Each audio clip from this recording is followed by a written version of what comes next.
Salut à tous. Alors, petit exercice de l'X-PC 2019. En fait, Polytechnique a fourni une liste de sujets pour que les PC puissent s'entraîner. Et en fait, on m'a dit qu'il y a pas mal de corrections qui n'étaient pas du tout optimales, dont cet exercice-là, qui est l'exercice 11. Vous allez avoir le lien dans la description, bien sûr. Donc cet exercice 11, il dit quoi? Il dit qu'on prend une matrice antisymétrique appartenant à M2n de R, on prend lambda un réel, et il s'agit de montrer que le déterminant de A est égal au déterminant de la matrice des AIJ plus lambda, avec IJ compris entre 1 et 2n, donc on ajoute lambda à tous les termes finalement. Donc le fait d'ajouter lambda à tous les termes ne change rien à la valeur du déterminant. C'est parti. Euh, alors, je vais considérer la fonction f de lambda, qui est donc le déterminant des AIJ plus lambda pour lambda un réel quelconque et pour IJ compris entre 1 et 2n. Donc ça, c'est une fonction qui dépend de lambda. Donc si je m'amuse à la dessiner, donc on a A11 plus lambda jusqu'à ligne 2n même ici, A2n1 plus lambda. Ici, c'est A2n, 2n plus lambda. Et ici, c'est la ligne 1, le terme 2n plus lambda. Donc voilà, on a ajouté des lambda partout. On va faire une opération. L'opération, ça va être de retirer la colonne 1 à toutes les autres colonnes. Donc la colonne 1, elle ne change pas. C'est A1 plus lambda jusqu'à A2n 1 plus lambda. Là, je vais écrire la deuxième colonne. La deuxième colonne, c'est A, donc je suis sur la colonne 2, donc c'est A12 plus lambda, sauf que j'ai enlevé moins A1 plus lambda, donc ça fait A12 moins A11, jusqu'à A2n2 moins A2n1. Trois petits points un peu dans tous les sens. On va le faire en diagonale comme ça. Et du coup, ici, c'est euh, A1 2n moins A11. Et ici, j'ai pas trop la place, mais A2n 2n moins A2n1.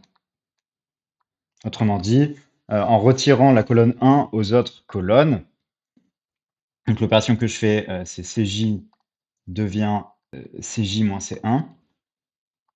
J'ai retiré tous les lambdas sur les colonnes 2 à 2n. Et donc, si je développe par rapport à la première colonne, eh bien, j'aurai du A quelque chose plus lambda, facteur d'un terme extrait qui ne dépend pas de lambda. Donc, c'est une somme de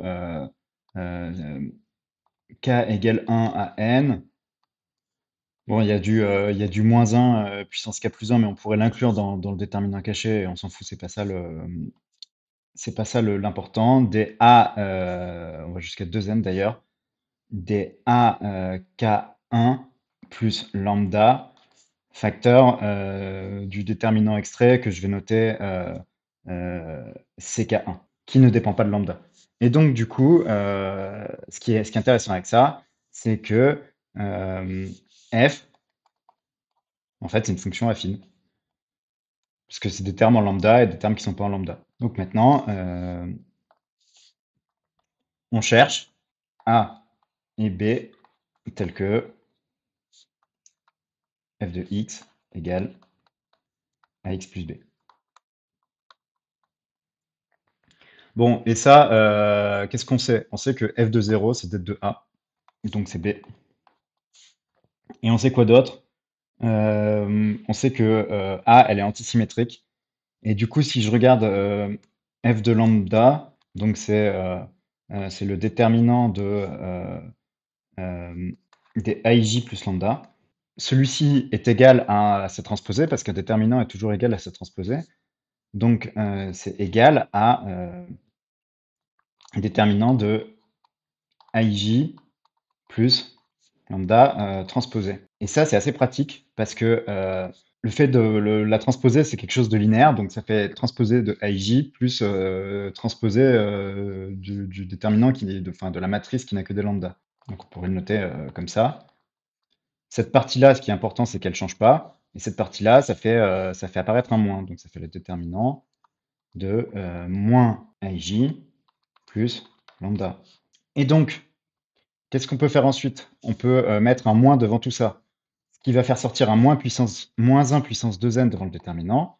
Donc ça fait moins 1 puissance 2n, le déterminant de AIJ moins lambda. Et donc ça, c'est en fait moins 1 puissance 2n, ça fait 1, donc ça fait f de moins lambda. Donc ça veut dire que la fonction, elle est à la fois affine et paire. Bon, si on prenait 1 et qu'on voit que f de 1 égale f de moins 1, ça marcherait, mais de toute façon, une fonction paire, un polynôme paire, ça veut dire qu'il n'a que des coefficients de degré pair, autrement dit a égale 0. Donc en fait, f, c'est rien d'autre que b, qui est donc constante. Donc f de lambda, c'est égal à f de 0, ce qui est en fait le résultat qu'on recherche, puisque det de a plus lambda égale det de a, avec a plus lambda qui signifie on ajoute lambda à chacun des termes. On arrive donc au bout de cet exercice. J'espère qu'il vous a plu. Moi, ce que je vous propose de faire, c'est que vous parcouriez cette feuille et si vous voyez des démos qui peuvent être, à votre sens, plus optimales sur certains exercices, envoyez-les moi, proposez-les moi et moi je les traiterai. Sachant que là, on se rapproche des concours, donc je vais traiter de plus en plus d'exos d'oraux parce que je pense que c'est ce qui sera le plus utile pour vous. Merci d'être arrivé jusqu'au bout. Si vous êtes encore là et que vous n'êtes pas abonné, eh bien abonnez-vous. Partagez aussi à vos amis, likez et commentez pour faire toutes vos remarques.